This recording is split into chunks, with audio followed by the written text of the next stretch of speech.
in this video, I'm gonna show you how to pull apart your stencil, but first, to make sure you're in the right place at the right spot, you're gonna make sure that your base is dry and that it's already been sanded.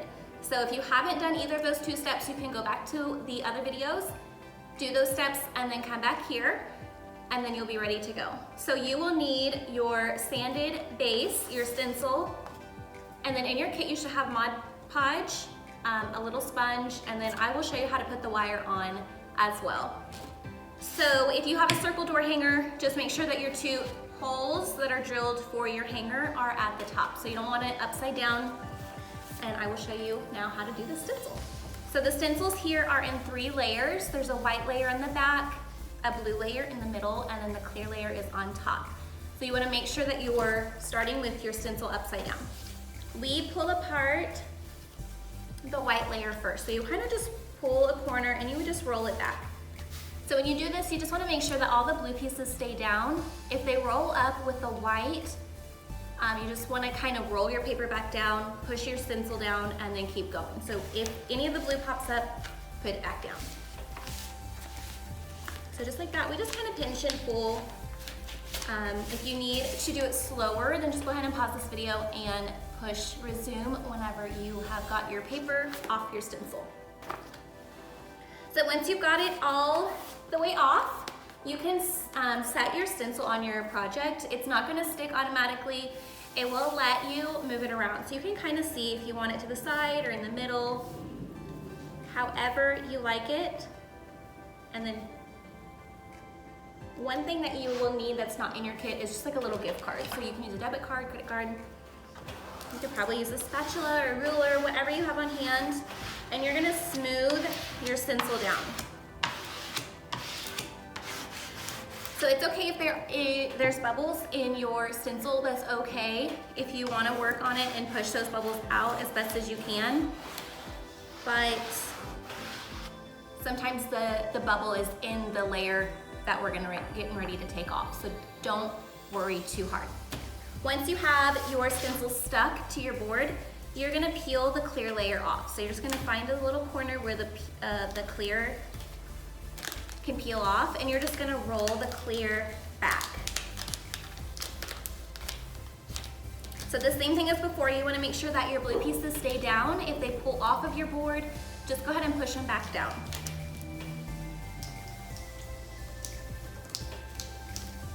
So just like this.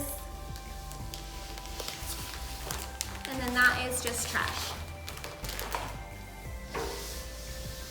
So just like that. So if any of your blue pieces came off, you can just set them back on there and readjust it. Make sure that everything's good. And then we're gonna do the Mod Podge. So this is a really important step. It'll help your project bleed less. So I definitely recommend not skipping this step.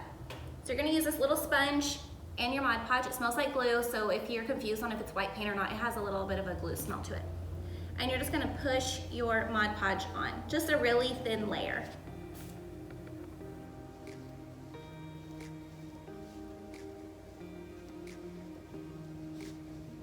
All over your cutouts, and then you're gonna let that dry.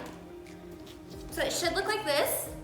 Really clear, invisible. If it's white or milky, you can either wipe it off a little bit with a paper towel or a baby wipe, or it's just gonna take a little bit longer to dry.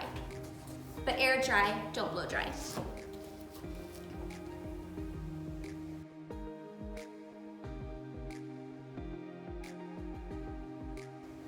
Okay, I am back. My Mod Podge is dry. Sometimes if you push too hard on the sponges will kind of shred a little bit. So don't worry, just let it air dry, and then once it's dry, you'll just brush it off and they'll come right off. So you are ready to paint now. I'm just gonna show you quickly how we do it here. You're gonna use a sponge, and I just opened up, I'm gonna use a black paint on my Hello circle. So you're gonna dip your sponge in your paint, tap some of the paint off, and then you're just gonna tap your project up and down, thin light coats. So I'm going to do the whole word really light. I'm gonna let it dry in between layers, and I'm gonna do 2 or 3 layers. So if you want it really crisp and dark, I would recommend 3 layers, but if you kind of want it distressed a little where you can see the background, then you can probably get away with doing 2 layers.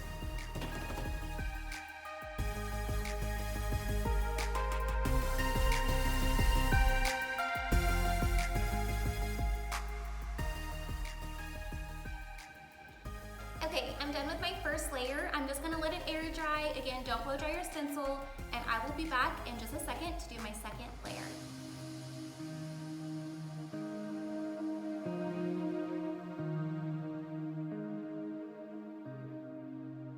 My first layer is dry, so I'm gonna go ahead and start my second layer.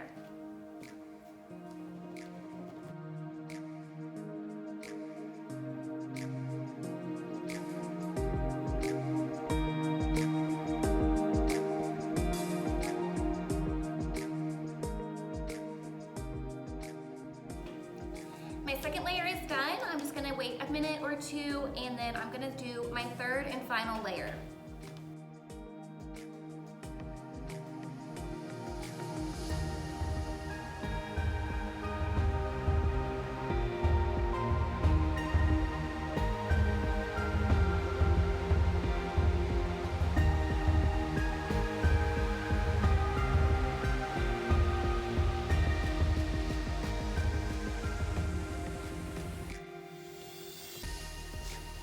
Okay, my last layer is finished. I'm just gonna wait just a second to take my stencil off.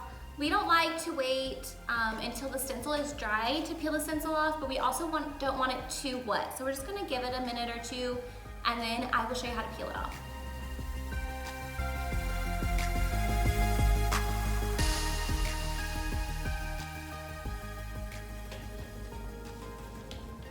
Okay, so I'm gonna peel my stencil off. Again, if you are not comfortable peeling it off while it's wet, you can let it air dry, but we like to peel it off while it's just a little bit damp. So I'm just gonna find a corner that is off my project, and I'm just gonna pull it up. So obviously, if your paint is wet, you just wanna be really careful that your tape, the stencil tape, doesn't fall back onto the project. And normally it'll break and peel, and that is normal. So now, if you have like a toothpick or one of these little pokey picker tools, you can find one of those. You can use a safety pin, a bobby pin, something like that with a little sharp edge where you can pick these middle pieces out. So it looks kind of crazy like this, but we're not finished. So if you push down on your stencil and you twist, you can pop these little pieces up and then grab them. So just like that. If your paint is too wet, it would be a little bit harder to do. So you might just let it air dry some, but don't blow dry it while your blue stencil is still on your project. Okay. Once you get all your pieces off, you can blow dry it. So that's what I'm gonna do now, and then I will show you how to attach your hanger.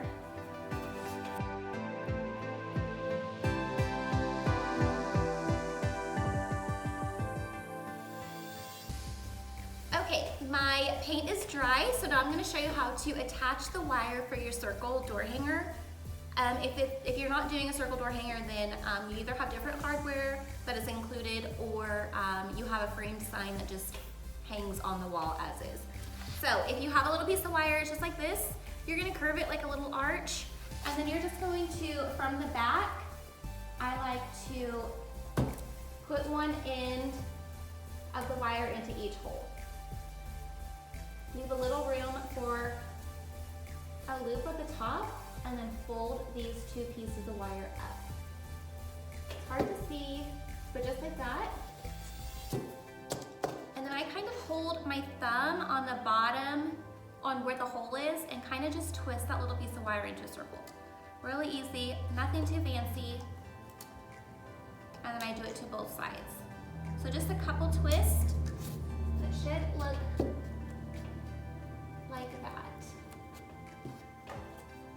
If you have greenery or a bow, we always staple our greenery on and then we put our bow on.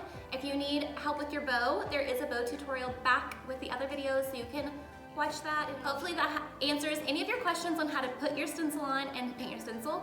If you do have questions, you can always email us at info@shophandmadehome.com. Thank you.